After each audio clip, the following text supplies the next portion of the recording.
नमस्कार, ताल ठोके में आप सभी का बहुत बहुत स्वागत है। आपके साथ हूं मैं रूबिका लियाकत।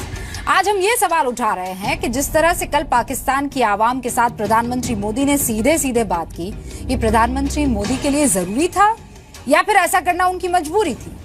प्रधानमंत्री नरेंद्र मोदी ने कल कोझिकोड के मंच से ये कहा कि वो सीधे पाकिस्तान की आवाम से बात करना चाहते हैं। मोदी ने पाकिस्तानी जनता से कहा कि आपके हुक्मरान आतंकियों के आकाओं का लिखा भाषण पढ़ते हैं। पीएम ने कहा कि भारत पूरी दुनिया में पाकिस्तान को अलग थलग कर देगा। पीएम ने यह भी कहा कि भारत पाकिस्तान को पूरी दुनिया से अलग थलग रहने के लिए भी मजबूर कर देगा। लेकिन प्रधानमंत्री ये भी कह चुके कि पाकिस्तान को गरीबी से, अशिक्षा से लड़ना होगा।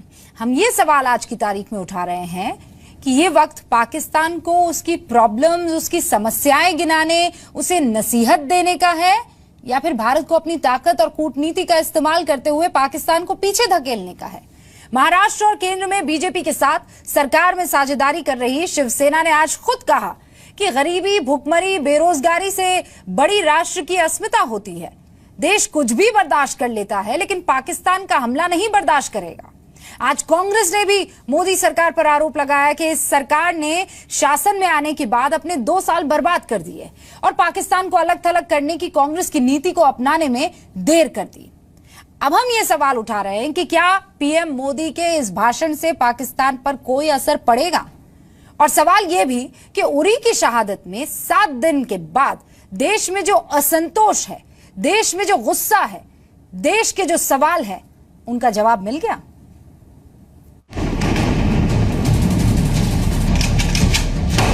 भारत माता के, बोलो भारत माता के।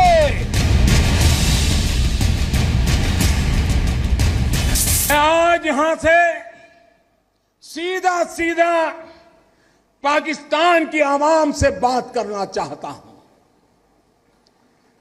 उन हुक्मरानों से जो आतंकवादियों के आकाओं के लिखे हुए भाषण पढ़ते हैं। जो नीति मनमोहन सिंह सरकार की थी, इंदिरा जी की थी, राजीव जी की थी, पाकिस्तान को अलग थलग करने की, अब आपको सूझी है। वो साड़ी भिजवाई, आम भिजवाए, बिना बुलाए पहुंच गए, नवाज शरीफ की मां के चरणों में अपना शीश झुकाकर पैर छू लिए उनके। ये तो सब आपने किया है ना। अब फिर आप लौट रहे हैं तो 2.25 साल तो बर्बाद हो गया। जीडी बख्शी साहब, सबसे पहले आपके पास 7 दिन हो गए उरी अटैक को।